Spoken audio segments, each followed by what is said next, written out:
everyone. Today we're going to have something a little bit different. We're having an exclusive interview with a Kickstarter campaign that's currently going on called The Flood. We're meeting with Elijah, who is one of the designers for the game. So Elijah, if you would like to give us a little introduction on what The Flood is, to kind of give us a little sneak peek of it.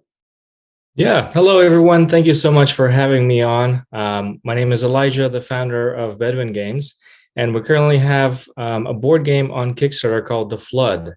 The Flood is based on the Noah's Flood. It's a Euro game with some engine building elements within it, as well as other surprises within the mechanism.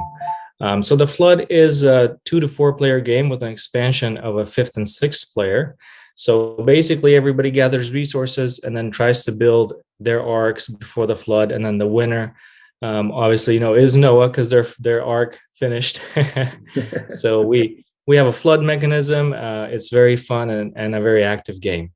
Yeah. So what made you choose this particular theme? So originally, I'll start back in my history a little bit. So I was born in Russia and I grew up in India. And growing up in India, in the 90s, there wasn't a whole lot of board games out there. So, we started playing Life or Scotland Yard and just classic games like that. And that eventually inspired me to create The Flood and our first board game. So we originally, when we were thinking of the story, we were like, well, let's dive into the Bible all the way from the beginning, and then pick out cool stories that we can storytell, basically, because the flood is kind of telling the story through the story cards and through the events. So we, plotted out a few of our favorite stories, and then we stopped on the story of the flood, and we're like, wouldn't it be great if everybody builds the ark? Because this is like a resource mechanic and you can build it in several parts. And so, our eyes lit up and we're like, hey, let's do this. Let's try to think of something. So we started, with different concepts of different mechanics, but we thought a Euro game mechanic would be the most fitting because we're building something. And then we looked around and there's not a lot of Euro game mechanics like this out there, where you intermix engine building and then the weather, and so we're pretty excited, and that's how we started out with the topic about the game. Okay, so that's really interesting. I was actually really excited when I saw the theme. I was like, hey, this looks pretty cool, because you don't see a lot of themes like that. It's like I'm waiting for a good Christmas one. I mentioned that a couple of times. I'm like, someone needs to develop, but so it's really great that that you picked up this theme. Randy, did you have a particular question? Yeah. As far as just the quality of the components, I was really, from what I'm seeing from the page, it looks very impressive. I was really impressed with it because I have seen a few other Christian games come along, and a lot of times the quality of components is really like kind of paper thin and not real impressive. So what made you decide on doing all the upgraded components in those deluxe sets? Yeah, so originally, when going back to our prototype, we started out just like everybody with every board game with paper, and we used pieces of crayon. I remember while waiting for the pieces to come in to kind of plot out the different trails and caravans and buildings. But it was very important for us, for the arcs in particular, to look very cool and to stand out from the board, because it's a humongous structure. It's a humongous, ship that Noah built. And part of the deluxe components, we printed out these 3D miniatures, and we're like, wow, this looks awesome. If you see one of these in real life, it's very high detailed. It's very cool, and it fits together in different parts. So we wanted this game to be more visual in terms of the arc and in terms of the different structures and architecture. So that's why the deluxe components. Throughout our process, there were a lot of people telling us that, hey, we can't afford expensive games. We can't afford it because of the shipping and the VAT. So we ended up making a basic version with meeples to offer the opportunity for people to play it, because we do realize that not everybody can afford Kickstarter projects. So that one's going to be all meeples, and then the deluxe will have the 4 arc miniatures and so on and so forth. Yeah, I think I backed on the all in. So yeah. I actually backed this one, not Randy. I was like, I was eyeing it. You just beat me to the punch. I did. So what do you think, what do you think is going to be unique about this particular game coming out of the market? Because, now I see that there's, quite a few Kickstarters. What makes yours kind of stand out? Well, the theme. The theme in particular, because we wanted to make a Bible-based game that will not only appeal to Christians, but would appeal to everybody. So I know some people, so for instance, we have a question is like, hey, how come there's 4 arcs for 4 players? Wasn't there 1 arc?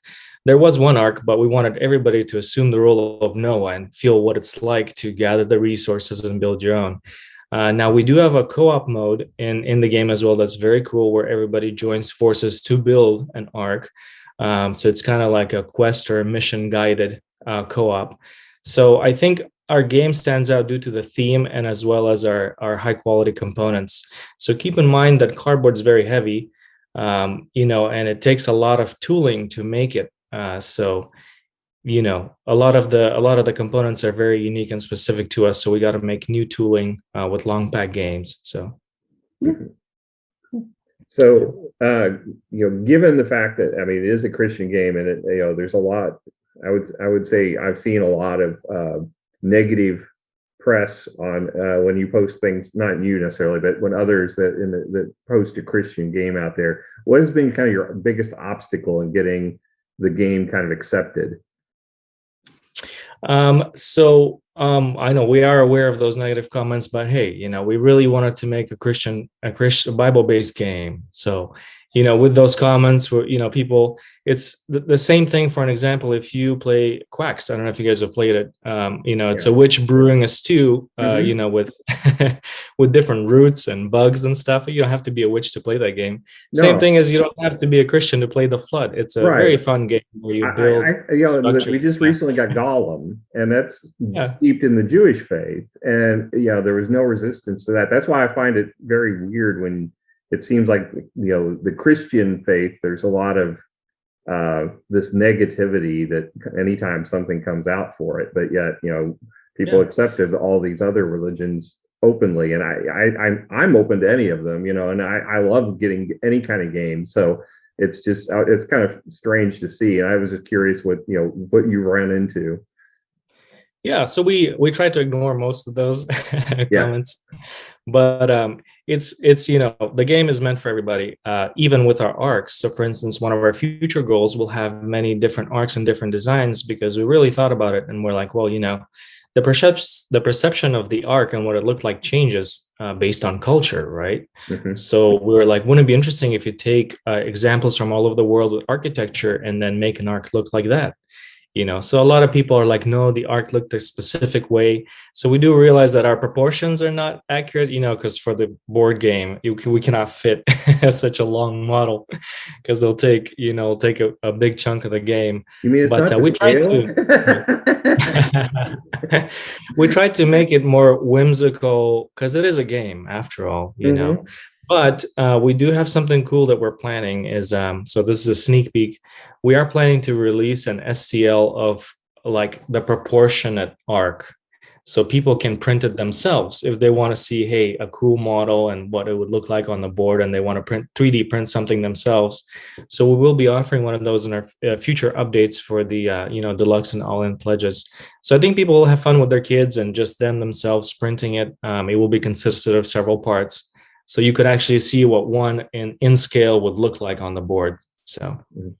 So how does the engine building work in this game? Because engine building is one of my favorite aspects of games. I love building and controlling how my personal board works on games. So I was just curious how it works in your game.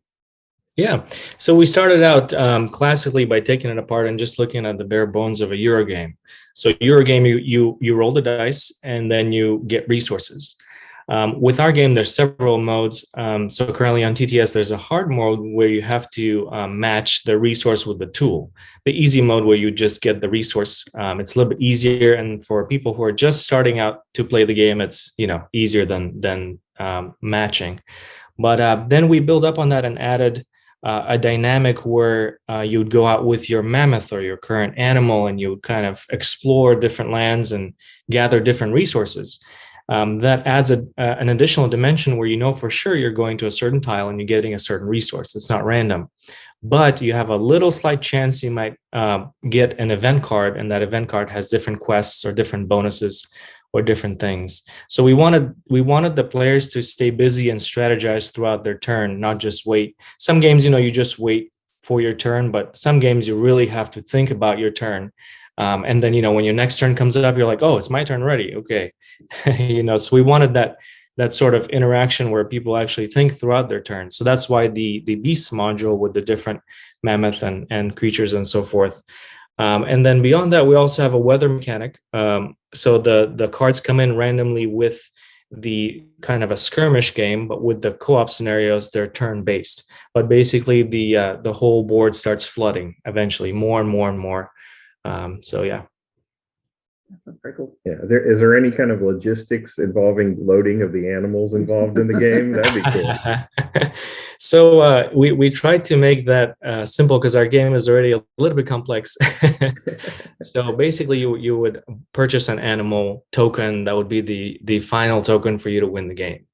Mm-hmm. But more logistically, whereas right now we're venturing into the goals where people have their unique animals. So each animal will have their unique abilities. So for instance, our first animal, which is a prehistoric flying animal, would be able to go further than the land-based creatures.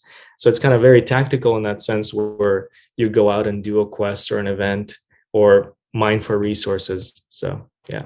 So you've got a lot of stretch goals planned for the Kickstarter, or are they pretty much all encompassed into it? We do have a lot more planned. Ideally, we would love to introduce more miniatures and more unique gameplay. We have already pre-planned this gameplay and we've tested it. We will be testing it further because according to our development timeline, what we'll do is we'll start manufacturing the tooling, because the tooling takes the longest to manufacture within the board game itself. So while the tooling is manufactured, we will be playtesting the game even more.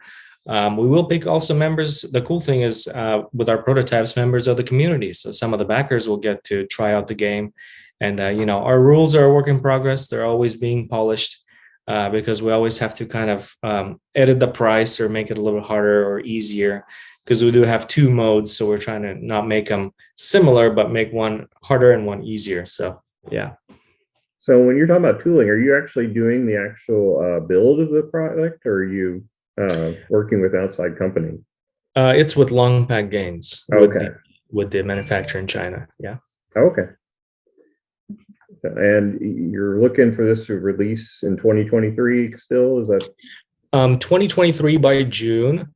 And we kind of gave ourselves quite a lot of time, because right now actually shipping is getting a little bit better. We're partnered up with ShipQuest in UK for all our EU fulfillment. So we're getting in tune with the times. So, things can always change, but I think we gave ourselves enough time to ship it for sure, probably by the end of June. So, hopefully another pandemic doesn't happen or, none of those events. But, you always try to be very careful guessing when, because, people want to know when, but some of these things are just outside of our control. So we just gave an estimate. Awesome. All right, so a little bit of recap. So this item Kickstarter is active right now, and it ends. What's the day that it ends? When does it end? It ends on June 3. So yeah, we are June live. 3. Okay, yeah. So come and support us. They'll have plenty of time to get in on this. There's 3 tiers, right? There's the standard game, and then there's the deluxe, and then the all-in. I guess there's a 4th if you can consider that. You got like a $1,449 investor level. And with that, some people were like, hey, how do we support you so you can make more Christian board games? So we were like, well, we got to think of something very cool to offer people, but who can also help support us to make more games. Because we are planning to make more games, so hopefully this project will be a success, and hopefully the game will be super fun. Yeah. I mean, it sounds amazing. It looks really cool. Yeah. So yeah, I mean, it looks like you've done all the things I like to see in a deluxe game. So I mean, sometimes you see deluxe and it's like, oh, they just put a screen print on this, or they they just touched up this one thing, but your deluxe looks like it is truly a deluxe game. And I love the look of the playmat. And you've got what, 2 sizes of playmats? You have like a standard and a large. Yeah, large and 2 textures. The standard is just there to decrease setup and take away time. So some of our games that we used to play, and we currently still play, take a lot of time to set up. And then once it's late at night at like 1 a.m., if we end up playing that long, everybody leaves, and the person who's hosting is like, oh no, I got to set up. So we all always have to help. So that's just based on that, is I know that, setup and take down takes a lot of time. So that's why we introduced the circular mat. So it'll just be easier for that. So awesome. Yeah. All right. Well, thank you so much for joining us. We had an absolute blast talking to you today. And hopefully our viewers will come and hang out with us again. And definitely check out The Flood on Kickstarter. Like I said, I backed it this time. Randy didn't even have to. So it's we are excited to see this game come to fruition. And I wish you the best of luck. And hopefully everything works out. And I can't wait to play it next June. So yeah, thank you so much. Thank you once again for having us.